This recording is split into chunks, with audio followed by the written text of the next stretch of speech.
Welcome back. All right, so it doesn't make any sense for me to wait until the 7:30 start is done before even reviewing these and uploading it. So I'm going to review these 8 games and then I'll go back onto the cable. I'll rewind what I've missed of the LA San Jose second period and keep up on my notes for that game. But let's go ahead and talk about the 8 games that are done and get this review uploaded before it's like 2 in the morning Eastern.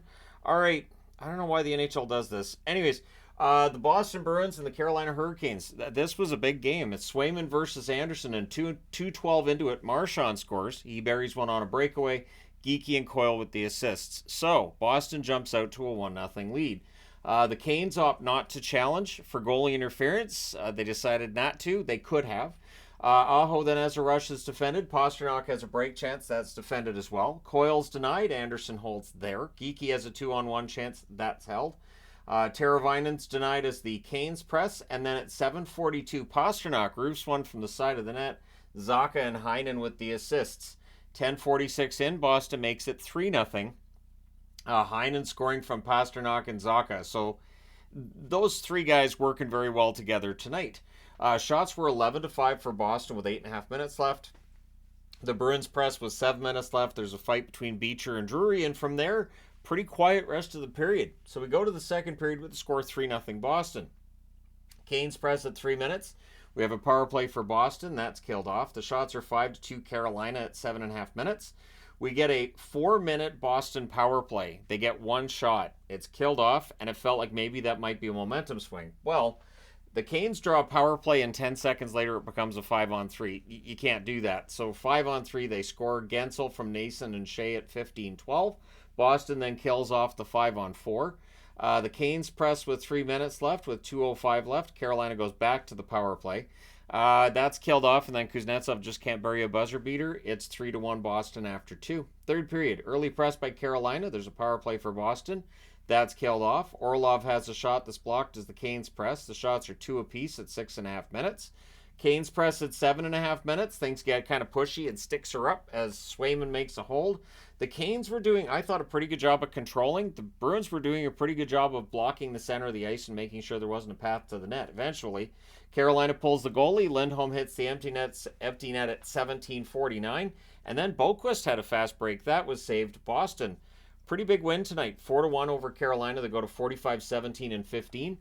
Carolina 47-22-7. And this likely ends any hope they had of catching the Rangers for first in the division.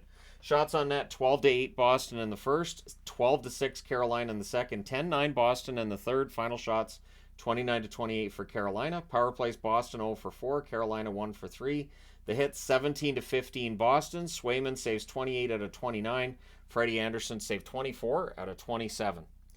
All right, next up, the Islanders and the Blue Jackets. So with tonight's results, the Islanders are above the playoff line. So thanks to Pittsburgh. So if you're an Islanders fan, you have to thank the Penguins. It's weird, isn't it? So it's Sorokin versus Tarasov. Early press by the Islanders. The Islanders had the only shot on net 4 minutes in. We get a power play for the Islanders. Cizikas is denied and close. Engvall's not. He scores the power play marker from Pulock and Palmieri at 7:53. Columbus then draws a power play, and they score on theirs. Voronkov gets the goal from Marchenko and Texier at 9:46. Voronkov was wide open there. He just wires it from the left circle. Not great defensive coverage. Shots are 8-7 for the Islanders with 7.5 minutes left. At 13:48, Horvat scores for the Islanders from Barzal and Romanov. However, Columbus would answer and tie it up.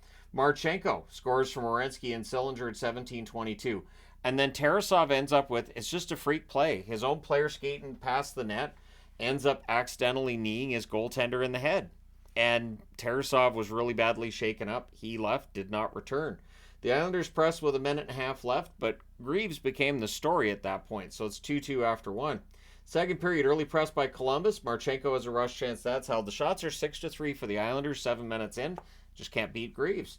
The Islanders press at the half. We get a power play for New York. That's killed off. Greaves really sharp at this point in the game.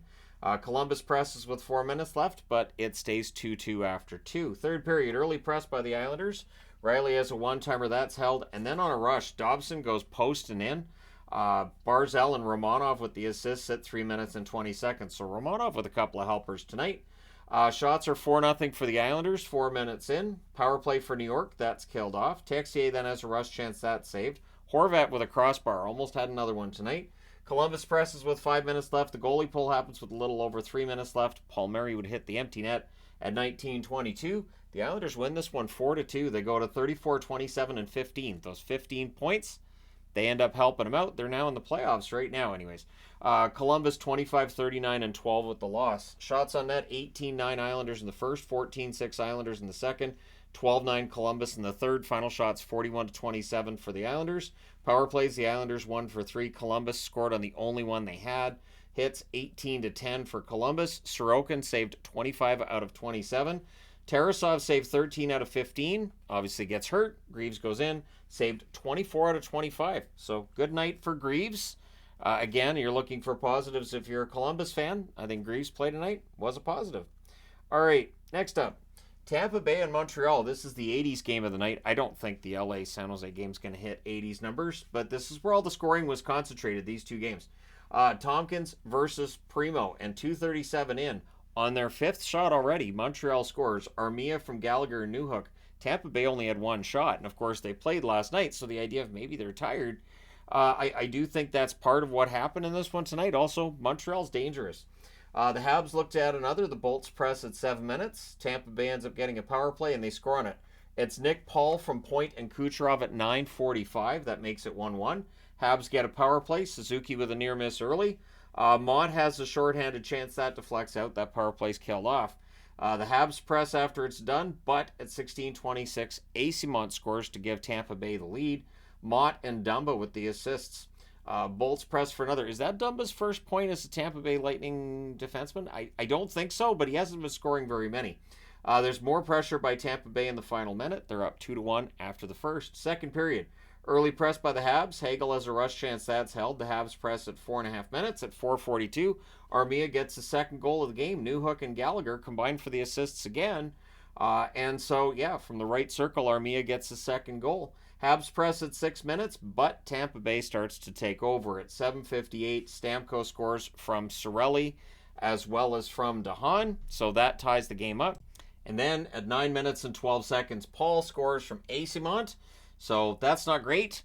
Then Tampa Bay gets a power play, so it's rolling the wrong way for Montreal. Now they kill that power play, but shortly after it ends, Hagel scores from Radish and Cirelli at 13:18. So now it's 5-2 for Tampa Bay. Power play for the Habs, that's killed off. 3:02 left. The Bolts get a power play and they score on it. 17:45. It is Kucherov from point and Stamkos. He goes top shelf from the right circle. It's kind of his office. 12 seconds left. There's a 4-minute power play for Tampa Bay. So they have a chance to really put the hammer down. And to start the third period, the Habs kill it off, actually. So there's a power play for Montreal. That's killed off. The shots are 5-3, though, for Montreal at 8.5 minutes. And 8 minutes and 40 seconds, Slavkovsky makes it a little bit closer. He scores from Jackeye and Matheson. Then at 11:51, Caulfield makes it a little bit closer again. Suzuki and Slavkovsky with the assist there. Asimont then had a fight with Jackeye. It was a pretty good tilt there. Habs come out of that with a power play. That's killed off. The goalie pull happens with 4 minutes and 40 seconds left. They did keep the empty netters from happening until at 19:06, Stamkos hits the empty net. Kucherov with an assist. Kucherov had a good night. 3 points for him, I do believe, by my count. Tampa Bay wins 7-4. They go to 43, 26, and 7 with the win. Montreal 29, 34, and 12 with the loss. Shots on net, 8 apiece in the first. 20-6 for Tampa Bay in the second. 16-7 Montreal in the third. Final shots 35-30 for the Tampa Bay Lightning. Power plays Tampa 2 for 5. Montreal 0 for 4. The hits, both teams had 18. Tompkins saves 26, I should say, out of 30. I thought he was all right. Primo 28 saves on 34 shots. Not the first goalie to be lit up by the Tampa Bay Lightning. Probably won't be the last. And the last game on this board, Florida and the Ottawa Senators. So, I mean, are you worried about Florida now? And again, I know it's Ottawa, so you got to kind of take it with a grain of salt. But still, it's a win is a win. Bobrovsky versus Korpisalo, and Florida let it be known early. This wasn't going to be a trap game. So Cousins scores from Tkachuk and Bennett at 1:02, and then at 1:35, Kulikov gets his first goal of the game. I'll take credit for that. I mentioned him in the preview. Luostarinen and Rodriguez with the assists. Maybe Florida watched that preview and went, hey, Kulikov doesn't have a goal yet. Let's do that. Let's get him a goal. So the shots are 4-0 Florida at 3.5 minutes. Power play for the Sens. Kachuk to Batherson gets picked off. Pinto has a shot that's held. There's some pushing. That power play's killed off.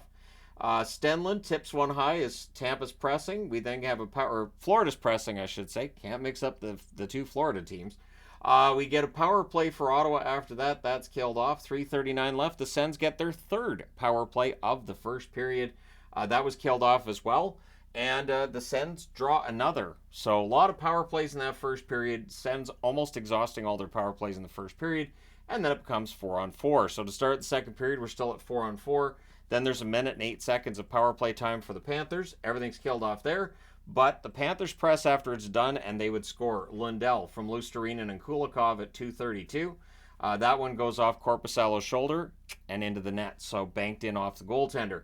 Panthers look for another, and they find it at 4:19. Bennett scores from Kachuk to make it 4-0, and that ends the night for Korpisalo. Forsberg goes into the net. So we have a power play for the Sens after that. That's killed off, and then late in the period at 17:56, Reinhart. Cross-ice pass from Barkov, and it's buried into the net by Reinhart, who continues to score at a ridiculous rate. It's 5-0 Florida after 2. Third period. Matthew Kachuk fans on one. Teams exchange rushes. The Sens press at 2 minutes. We get a power play for Florida, and they score in it. It's Kachuk from Barkov and Reinhart at 3:54. Just a nice tip at the net by Kachuk, and no chance for Forsberg there. Panthers press at 5 minutes. The shots are 4-3 Ottawa at 7.5 minutes. Power play for Ottawa, that's killed off. The Panthers press with 8.5 minutes left. Sanderson has a slot shot, that's blocked. Things get pushy on a hold by Bobrovsky. The Florida Panthers win this one 6-0. Your Tony the Tiger Magnets here. Your No Mercy Magnets here. It's a 6-0 win. So the shots on net, 14-13 for Ottawa, who are now 33-38-4 with the loss. 11-6 Florida in the second, who are now 48-24-5 with the win. And 10-7 Ottawa in the third. Final shots 31-30 for the Panthers. Power plays Florida 1-for-2. Ottawa 0-for-6. Hits 31-25 for Florida. Bobrovsky saved all 30 shots for the shutout. Korpisalo 13 saves on 17 shots. Forsberg 12 saves on 14 shots. And now I need to change boards. All right, so while Pittsburgh was helping out the Islanders, they were also helping out themselves and hurting the Capitals, which is what they want to do. So Nedeljkovic versus Lindgren in this one, and 1 minute and 49 seconds in, Shea buries one top corner, and that's his first NHL goal. Smith and Eller with the assist. The shots are 4-2 for the Caps at 4 minutes. The Penguins press are kept to the outside. Caps press at 5.5 minutes, but the Penguins block. McMichael's denied, and then the next chance hits the post. Pressed by the Capitals at 7 minutes. Van Riemsdyk has a shot that's held. There's some pushing, and then Joseph puts one in off Jensen's skate. It was only the second shot on net. Notice that, they only had 2 shots, and both of them went in. Letang and O'Connor with the assists at 11:03. So it's just a fluke goal, but those ones count the same as all the rest. It's 2-0 Pittsburgh. Bunting is then denied on a break. There's a power play for the Caps. That's killed off. Pressed by the Penguins with 3.5 minutes left. It is 2-0 for Pittsburgh after the first. Second period. Things get pushed and a hold by Nedeljkovic. The Penguins press are kept to the outside. We get a power play for the Caps. That's killed off. And then at 9:08, on a slap shot from the left circle, Bunting scores from Puustinen and Karlsson. So Erik Karlsson with a point. And it's 3-0 for Pittsburgh. We have a power play for the Penguins. That's killed off. The shots are 6-5 for Pittsburgh with 7 minutes left. Honestly, I thought the Pittsburgh Penguins were doing a good job of playing Washington's game, and they're up 3-0 after 2. Third period. Ovechkin can't bury one in close. Nedeljkovic holds. Ovechkin looked really frustrated. Shots are 4-0 Caps at 2.5 minutes. We get a power play for Washington. There's a 5-on-3 then that happens after that. Rust is denied on a 3-versus-5 shorthanded break. I don't know that I've seen that before. But then during the 5-on-4, Ovechkin scores. He puts the Washington Capitals on the board. Milano and Lapierre with the assists at 6:02.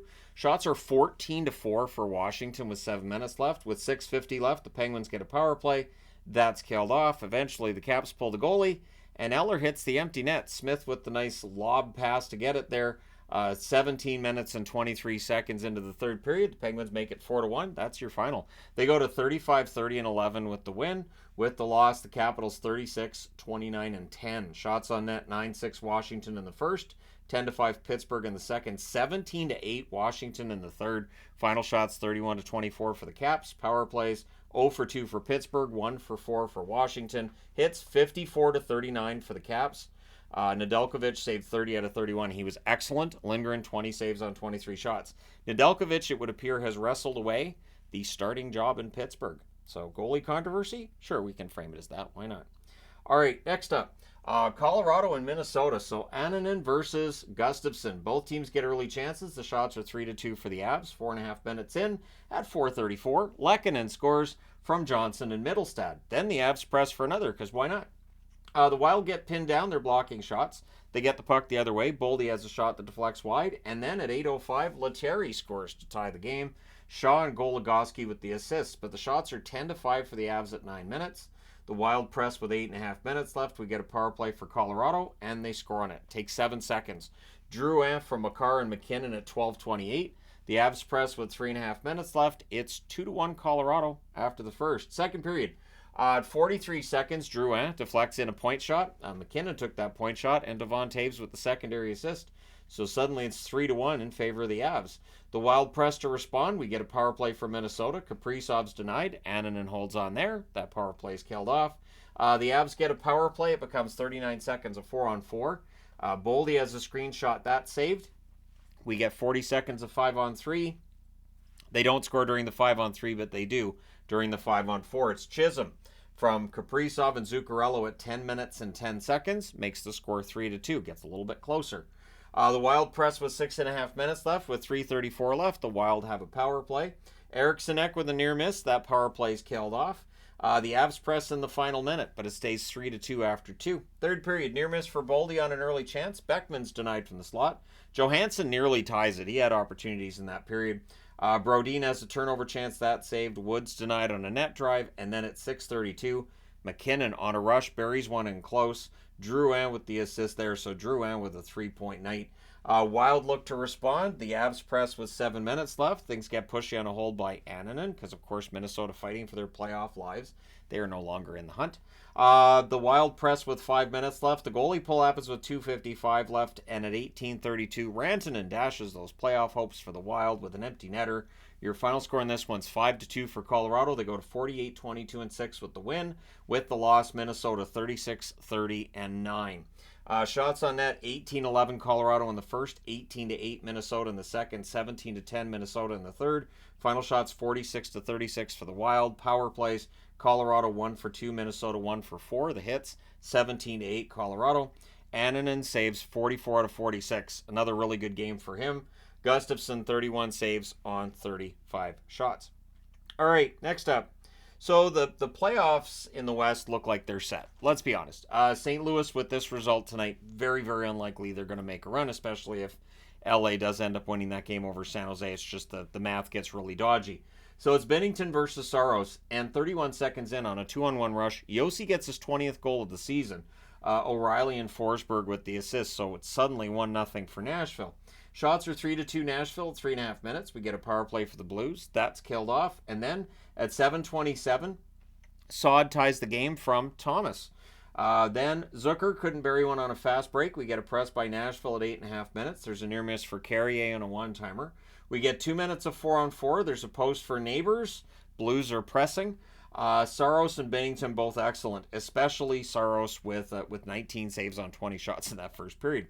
So, second period. Early Nashville power play, and they score on it. It's Forsberg at 1:13 from Nyquist and O'Reilly. He goes 5-hole from the left circle.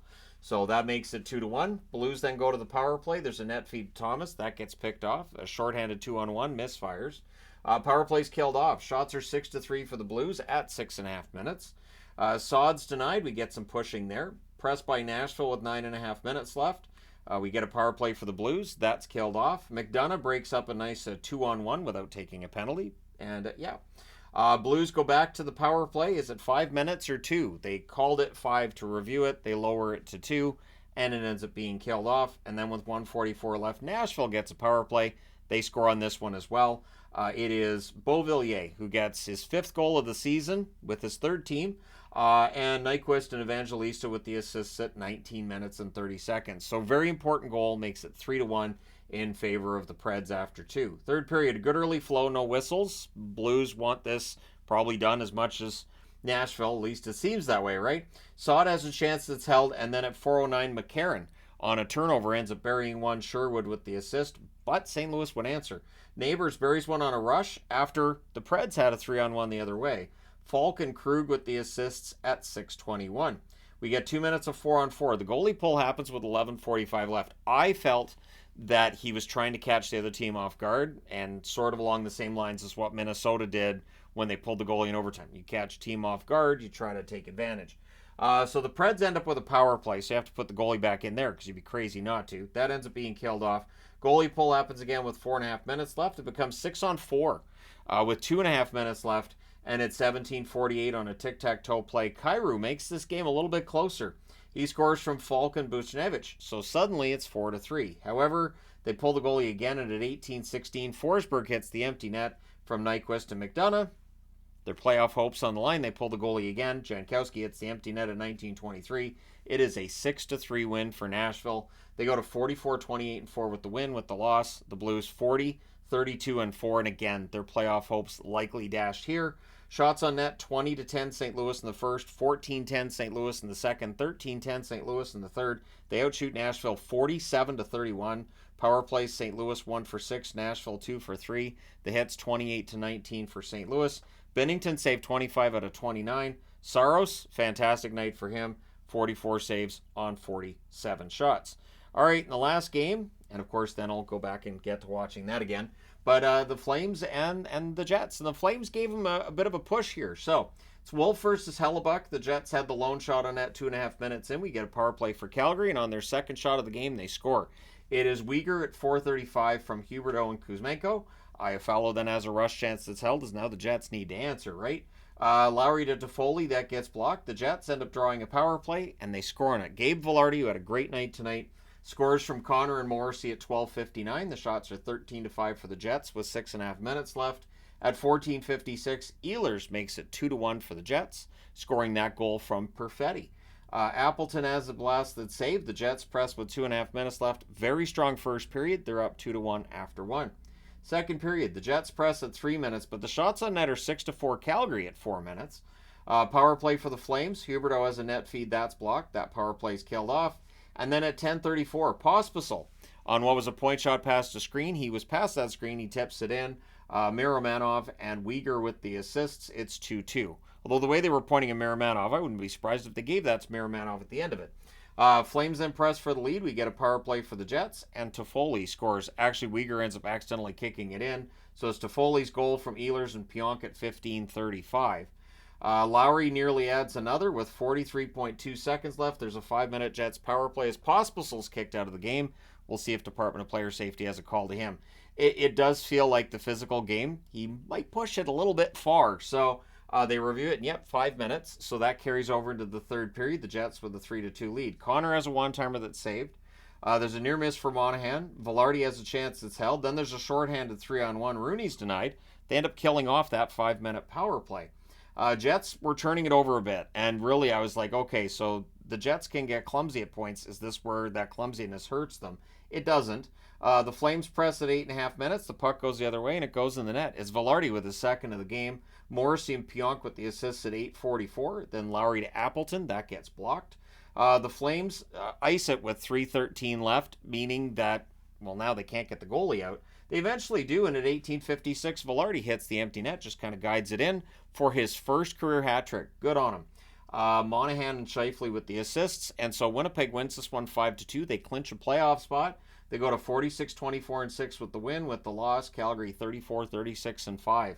Shots on net 17-8 Winnipeg in the first, 16-15 Winnipeg in the second, 12-10 Winnipeg in the third. Final shots 45-33 Winnipeg. Power plays Calgary 1 for 2, Winnipeg 2 for 4.